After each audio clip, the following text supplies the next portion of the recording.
Okay students, మనం ఇందాక echelon form అంటే ఏంటి చెప్పుకున్నాం కదా. ఇప్పుడు అలా ఎక్లాన్ ఫామ్ యూజ్ చేసి మ్యాట్రిక్స్ యొక్క ర్యాంక్ ఫైండ్ అవుట్ చేద్దాం.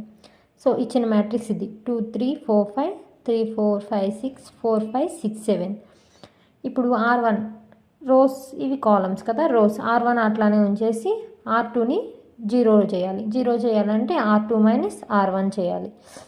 నెక్స్ట్ R3ని R3 మైనస్ 2R1 చేయాలి. అంటే R1ని 2తో మల్టిప్లికేషన్ చేయాలి. So 3 minus 2 1, 4 minus 3 1, 5 minus 6 1, 6 minus 5 1, 4 minus 2 into 2 0, 5 minus 2 into 3 6 minus 8, 7 minus 2 into 5 అంటే 4 minus 4 0, 5 minus 6 minus 1, 6 minus 8 minus 2, 7 minus 10 minus 3. So ఈ values అనేది 1 1 1 0 minus 1 minus 2 minus 3. సో ఇక్కడ zero అయింది. So ఈ కాలం ఇక్కడ జీరో అవ్వాలంటే R2 జీరో అవ్వాలంటే R2 equal to 2R2 minus R1, R3 equal to 3R3 plus R1. So R2 equal to 2R1 అన్నాం కాబట్టి 2 into 1 minus 2, 2 into 1 minus 3, 2 into 1 minus 4, 2 into 1 minus 5. So 2 minus 2 0, 2 minus 3 minus 1, 2 minus 4 minus 2, 2 minus 5 minus 3.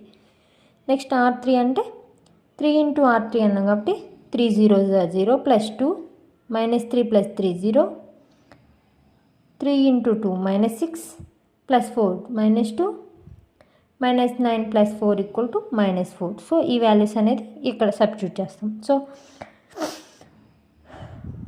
ఇవి zero అయింది.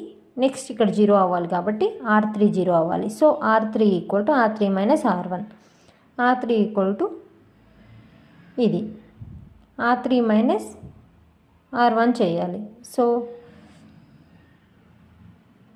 2 minus 2 0, 0 minus 3 minus 3 minus 2 minus 4 minus 6 minus 4 minus 5 minus 9. So ఇట్లా వచ్చినాయి values.